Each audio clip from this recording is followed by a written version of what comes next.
Hello, fire goddesses. Welcome to episode 64. I am really looking forward to sharing today's guest with you, Penny Chiasson. Penny is an award-winning professional hypnotist. She's a #1 international best-selling author, a certified professional hypnosis instructor, and expert in guiding entrepreneurs to release subconscious blocks that lead to indecision, procrastination, and distractions using her insightfully aligned transformation method. As you are going to quickly discover, Penny is a very passionate soul. Clearly, she is loving what she's doing. She loves to help people, and she has quite a journey to share. So I can't wait to share more with you in the conversation that I have with Penny Chiasson.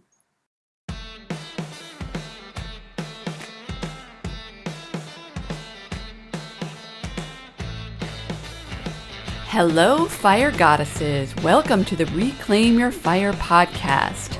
My name is Angela Noel, and I am a prosperity coach for the newly awakened or awake curious, driven overachiever, and overdoer. After running a successful acupuncture practice in Boston for 12 years, I decided to hang my hat by closing the practice and pursue what it is that I'm really meant to do in this world, and that is to serve humanity online on a global scale.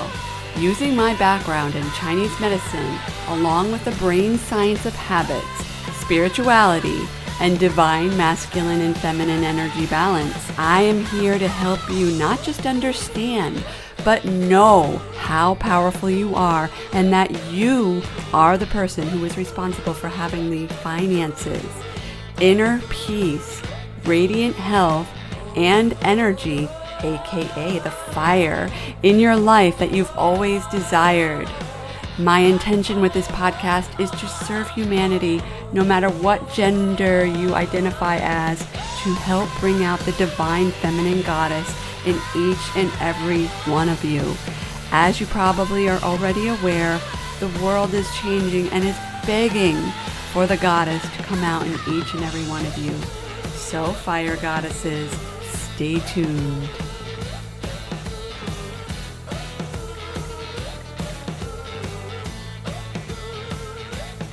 Hello, fire goddesses. Welcome to yet another episode of the Reclaim Your Fire podcast.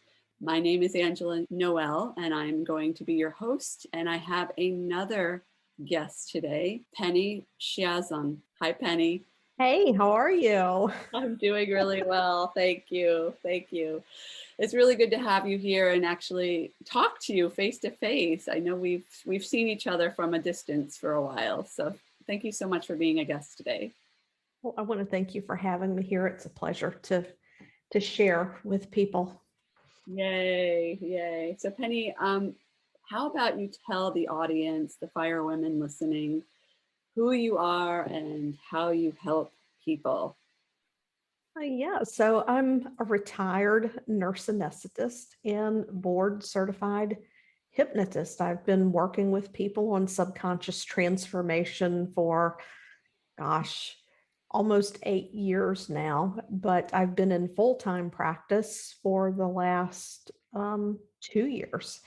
And it's been quite a crazy and wild ride, but I just love working with people who are on this self-development journey and they find themselves, just in this place where they're doing the work, but there's just something else there. Like they know they just need this something out of their way so that they can continue to move forward. Yeah, I'm really glad that you mentioned that, Penny, because I feel like I've seen that even with the clients that I've worked with. They're coming in, even when I had my acupuncture practice, they're doing all the things. They're, checking off the boxes and doing what they think they should be doing as far as helping themselves and getting well again. But there's something that is just holding them. There's something that's not moving. And oftentimes it's something that's really deep, isn't it? Like at a very subconscious level. It is. And This is the difference between the effectiveness of coaching versus going subconscious. And there are different ways to go subconscious, and what you use depends on where the issue lies. Like coaching is very effective when we're dealing with habits and patterns and changing those things and looking for blind spots. But when it comes to that subconscious aspect, the truth is, if we knew consciously what the problem was or the source of the problem, we would change it, because it's not pleasant to be in that place where things are going along well, but then there's just a lot of people refer to them as blocks. So I'll just continue with that terminology. People call it a mindset block or a money block or whatever it may be. They come across this block, and then that's frustrating. And depending on the source of that block, we can actually end up in a vicious cycle where we judge ourselves, we criticize ourselves. And if there's some underlying component of that block that is connected to self-judgment or self-criticism, we don't even realize we're making the problem worse. So there are a couple of ways to address it subconsciously. If it's not a deeply held belief or protective mechanism, then classical hypnosis, hypnosis audios, using visualization, using those things are very effective. But sometimes even that is not enough. And that's where I step in and help people.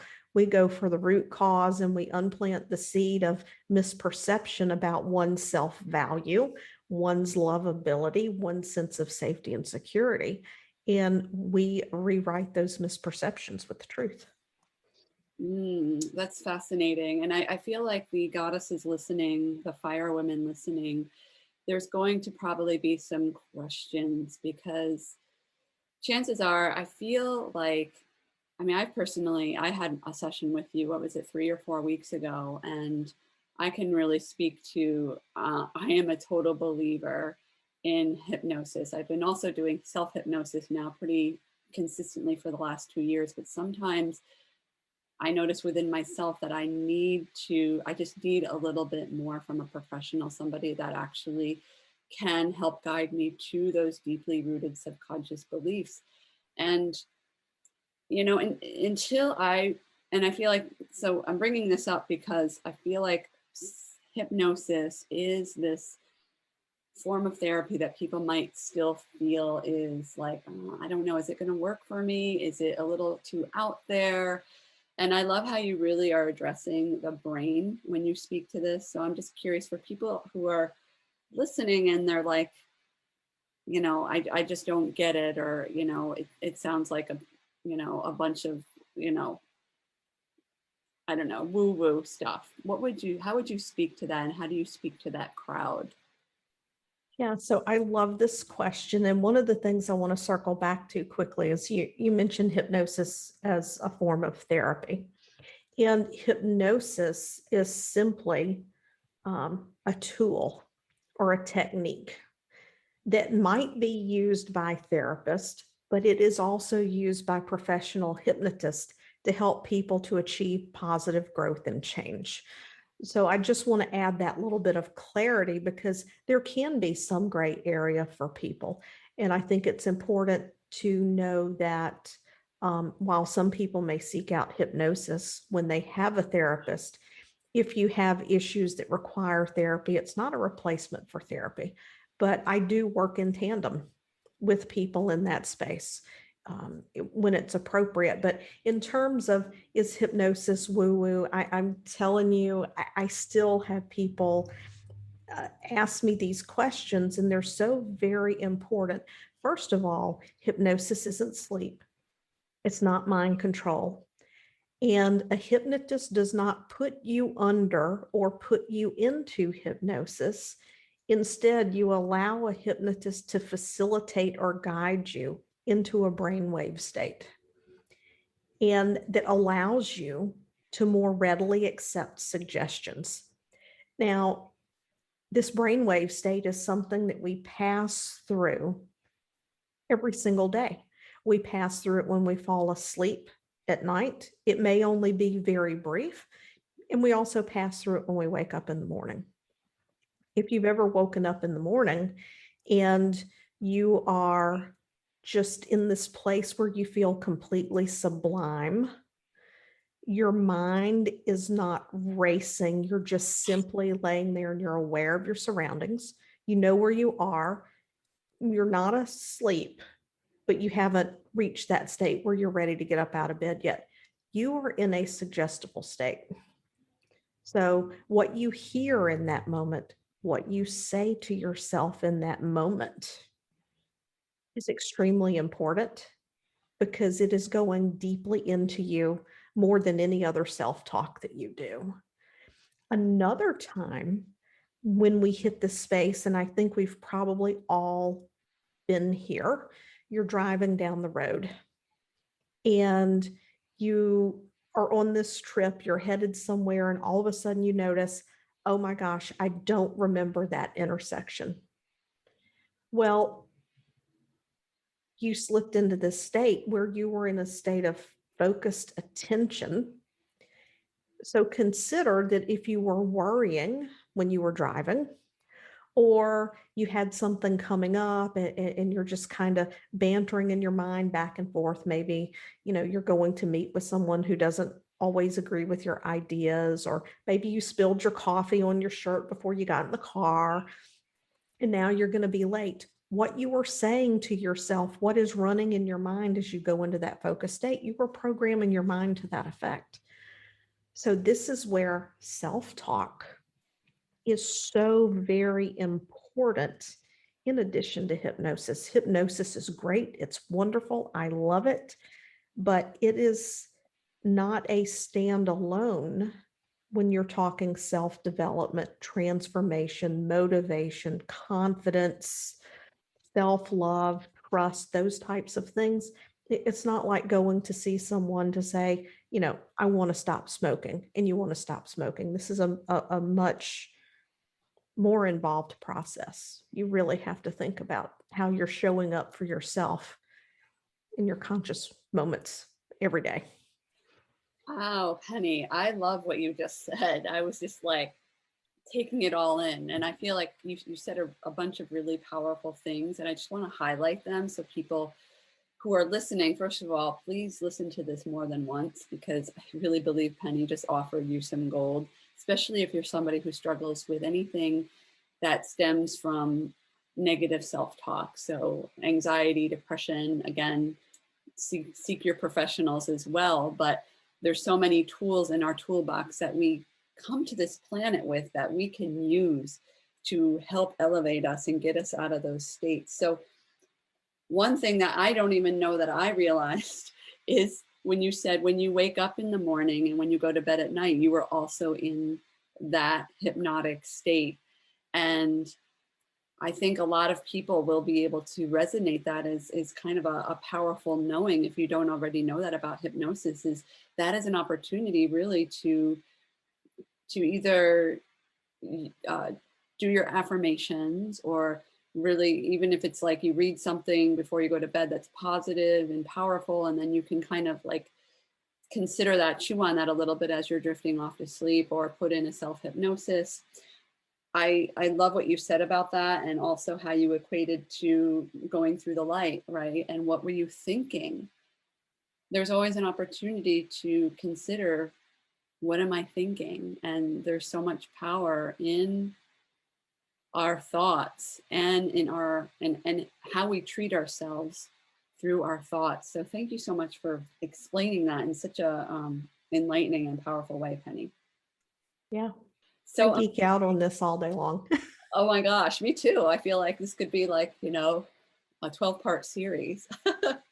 And you also have a podcast, right, Penny? We'll mention this at the end, but for those listening, you also have a podcast. Yes, Design Your Destiny. Awesome. And I'll put that in the show notes. So for those of you that are also geeking out, you might want to check out Penny's podcast. How did you go from a nurse anesthetist to a hypnotherapist. I'm curious about that. Yeah, if you had asked me 8 years ago, was I going to have a hypnosis practice and do this full time, I would have been like, you're crazy.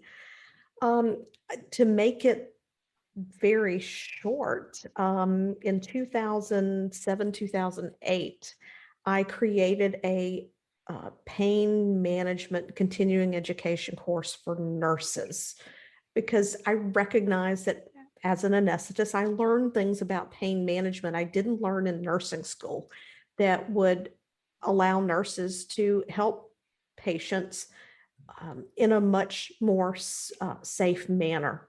And through researching for that, I was looking for what we call complementary techniques, music therapy, all these things, Reiki. And I came across the research on hypnosis. And I mean, we're talking the benefits of using hypnosis with some pretty major procedures. And I was like, oh my God, like this is just so intriguing. So I began to pay attention and I noticed that patients that came into the OR that through the Chi Center at that hospital had healing touch or Reiki, or they used Peggy Huddleston's Prepare for Surgery, Heal Faster framework. That's a book. If you're going to have surgery, I highly recommend that you read the book. They took less pain medicine. They woke up from anesthesia faster. They stayed in the recovery room for a shorter period of time. I had a lady one day that we did at one level, they just removed the disc. She had a herniated disc. And I gave her the small dose of the pain medication called fentanyl that we give just before we put someone to sleep and put the breathing tube in. But when it came time for them to actually do the surgery, once she was asleep and settled in, I never gave her another drop of pain medicine. And I woke her up from anesthesia and she was completely comfortable. I was floored. So that started my journey. And when I took the course, I trained with someone who was a retired nurse anesthetist because I wanted the science behind it. There were a lot of people who practice hypnosis who teach that didn't have that background. But I'm like, if I want to learn something, I want to understand the how and the why. And I did that training to get the continuing education credits for my anesthesia. And when I walked out of that course, I was a changed person.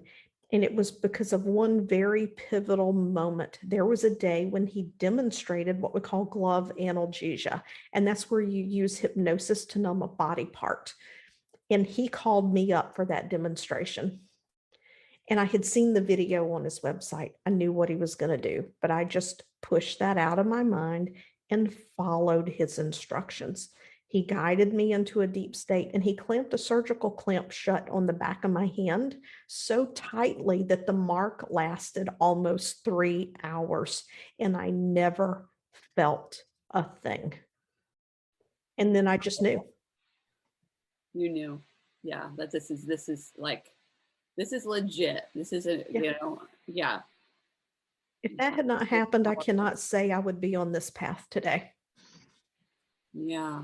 I love your story, Penny, because I do, there are people there's all kinds of people with different beliefs and interpretations on, what is an acceptable form of treatment or like a tool, as you call hypnosis.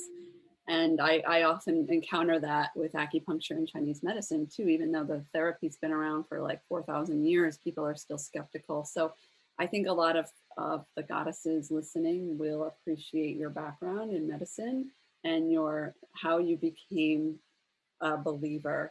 That is quite powerful. That was such a powerful story, Penny. Thank you for sharing that. And I'm just curious to know, so at what point when you had that experience with the glove and the just not having any sensation, what caused you to, what did you do after that? And did you stay in nursing for a while or what happened? Yeah. So what happened after that is really a part of my story of where I am today. I had two parents who were ill, and I knew I didn't want to lose what I learned. And my thought had been that hypnosis would be my exit strategy in retirement. Just didn't know it was going to be so soon. Yeah. So in order to keep my practice, to stay in practice, to not lose what I had learned, I just, people call it a side hustle, right? And so I was doing hypnosis on the side. And at the same time, I was dealing with my parents and trusting that things would work out the way that they were meant to be. And early in my practice, I realized that people with emotional issues, classical hypnosis was not, it was effective for some, but not all. So I continued to seek out a way to deal with those because I'm someone that if I tell people I can help them, I darn well better be able to show up with the tools to do that. Like I'm going to do my best. And through this process, I lost my stepmother, was caring for my father, who was like a child from 1,300 miles away, managing his care. And my hypnosis practice was growing, and I was cutting back my hours in anesthesia. And then when he passed away, my husband just kind of laid at my feet, we should move to Mississippi. You have a farm, it's paid for. Why live in Connecticut, pay the mortgage, the rent? And he's like, besides, if something happens to your mom, I can't see you go through what you went through with your parents. And I did what a lot of people who are listening to this podcast have probably done. And what I had done was I had normalized and gratitude bypassed a very emotionally intense time in my life. I never allowed myself to grieve. And it was just always to the next thing, to the next thing, to the next thing. Well, when I moved to Mississippi, my practice was closed for about 2.5 years, just the way things worked out. It was the job I had at the time. It did not allow me the time and the space. And then I had my own emotional crisis from unprocessed grief and anger that I had repressed, anger at myself, anger that the situation got to where it was because I had a bond with my stepmother where she promised to let me know when my father was going that far downhill so I could begin the process to come home to take care of him, because up and moving jobs in healthcare, when you're a nurse practitioner or a physician, you just don't pick up and move. It is a process. It begins with finding a job, right? So I had a lot of anger around that. Part of me felt like my ability to be there to care for him had been stolen from me. But I realized now this was a part of the path to get me where I am, because I was learning acceptance and allowing in that process. But I also gratitude bypassed because I didn't have the skills. And so when I reopened my hypnosis practice, I had the mental crisis. I reopened my hypnosis practice, and then I did sessions with my mentor because I ended up checking myself into a facility for respite to force myself to unplug to get help. And of course, they wanted to talk about things. And I was a hypnotist, and I knew that was not going to work. So I reached out to my mentor, and we did sessions online. And after the third session, my life did a complete 180-degree turn. It was like somebody flipped a switch. And I knew it was possible because I had facilitated that in other clients, but to physically experience it myself, to be on antidepressants, anti-anxiety meds, and to go after the root cause and eliminate it, and to have your life, just like somebody turned the light on, was amazing. So I really dug into growing my practice. I was introduced online to a coach who you and I both know. We're both in the transformation program. And I learned that deeper level in the connection of patterns and how we address life and how we show up. And those two things together, my experience and my abilities, coupled with being in that coaching program and being immersed in that, everything just began to blossom and take off. And all of a sudden, one day, I was just trusting in the universe that this was going to happen because my values were misaligned. And I knew if I did not get out of healthcare, that my mental health was going to be a serious issue because I was using all the tools I had. And I was beginning to develop symptoms of PTSD in the healthcare environment. And then just one day, it's like I just trusted it would happen. And then one day, this key event happened and my business took off. And I'm forever and super grateful to 3 people who were a part of that process that I don't want to name at this point because it's important to me that people would want me to share. Let me just leave it at that. But there were 3 people who were key in that happening, which I'm forever grateful for. And here I am. I walked away from anesthesia. I walked away from 25 years of education and training and experience. And actually, this month, my certification expires and I'm not renewing it. Oh my goodness. I'm so glad you shared that story with the audience, Penny, because, first of all, just it helps people get to know you and who you are. And I really appreciate your vulnerability here and sharing that.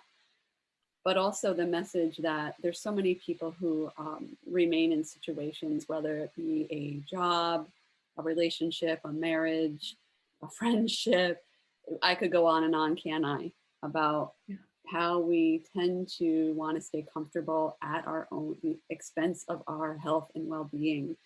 And this podcast is all about getting out of our own stuff, getting out of our own way, and doing what it is that we truly both want to be doing and what is also for the best of our soul's purpose. So thank you for sharing that. I feel that you're going to inspire a lot of people listening, especially those that are in any field but healthcare, or maybe a more what's considered a left brain workspace, where it doesn't seem logical to just drop your comfort and drop your safety and drop your security and go out on your own. And oftentimes I see that so much with the people that I work with too, and the people that I know, that it takes a crisis almost, right, or a deep personal journey of the soul to really step into, okay, who am I? What am I going to do? And I really appreciate that share. So thank you. This belief that we have to stay where we are, this belief that we have responsibilities to other people, responsibilities for other people's feelings. We're only responsible for our own feelings, and we will punish ourselves to the point that we are physically ill. Yes. To serve other people's needs before we serve ours.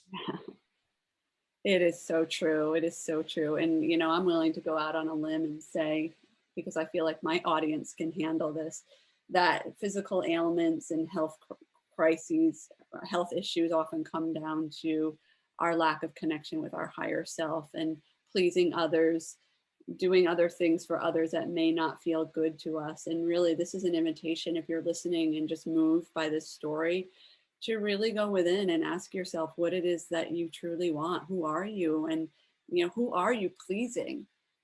Because if you're like most people, chances are it's probably somebody else. And that's why you're still listening to this episode right now. Yeah, when we're misaligned with values, when we're not seeking that which fulfills us, we create internal stress in our brain, whether we realize it or not. And that chronic low-level stress of recognizing that we're not fulfilling our own needs leads to illness and disease. Only 3% of all disease is truly genetic. The rest, we may have genes that predispose us, but it is the environment in the body that turns those genes on and off. So we have far more influence over our health through our mental than we do through our physical. Yes, because really what you're saying is, our bodies are a manifestation of our minds, and what's going on in our physical body.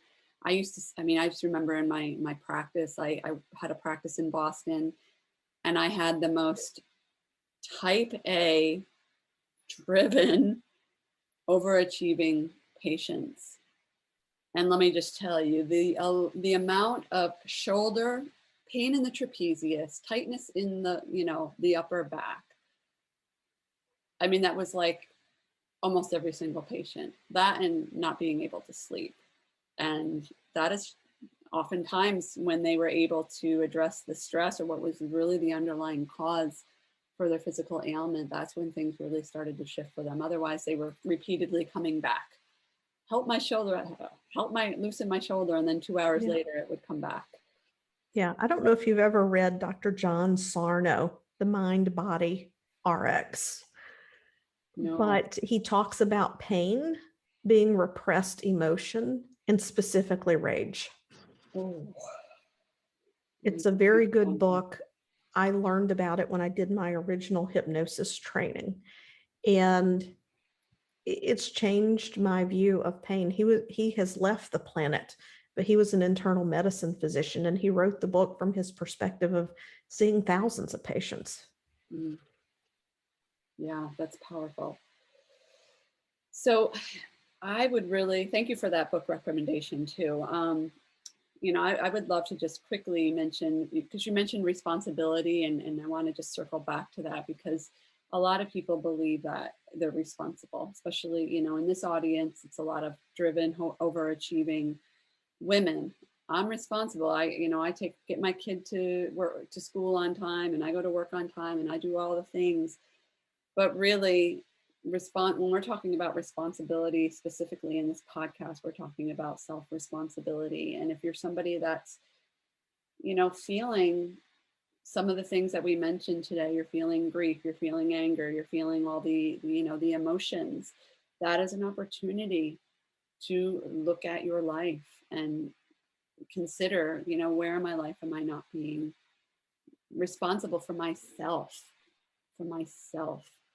and that, we're talking about hypnosis today and what Penny offers, and that might be something to think about.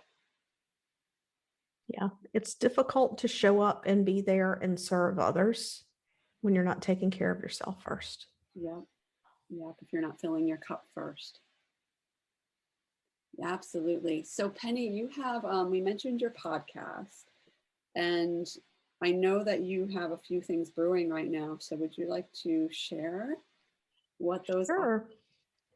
Yeah, I would love to. So I work with people in a few different ways, and it's wholly individual. It depends on the situation, what's going on, and what the desired outcome is.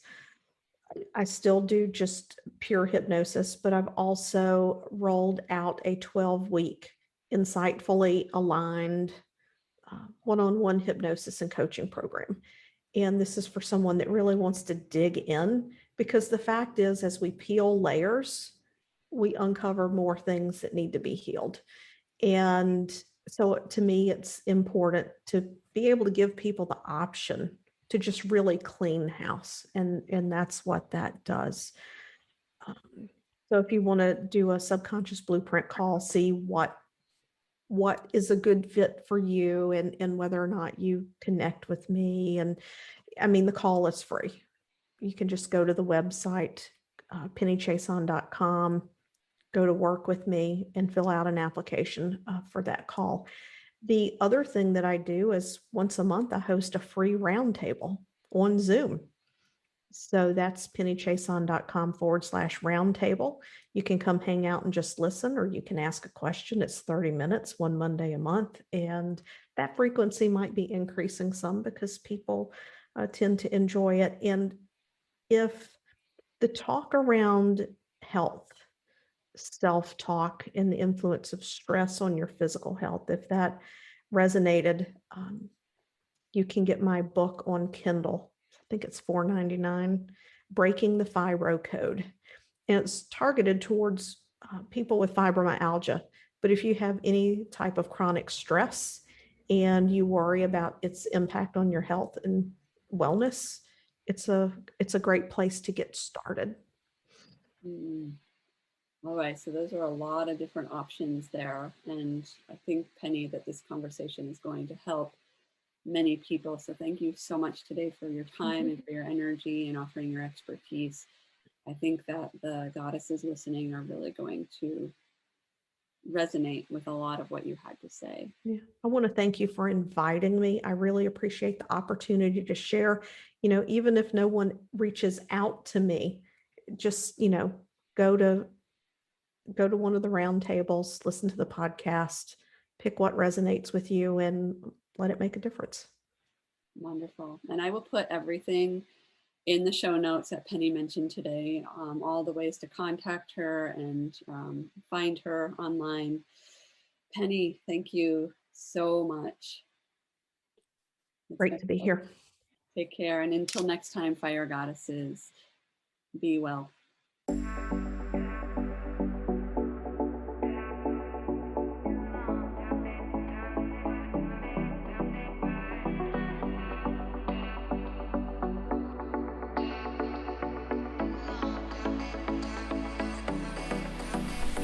Thank you so much for listening to the Reclaim Your Fire podcast. If you have found value in this podcast, please share this podcast with those you care about. As you probably already know, in order for the world to change, we need to change. So spread the word by sharing this podcast or by leaving a review in iTunes. Until next time, Fire Goddess, be radiant, be fiery, and be powerfully authentic. Take care.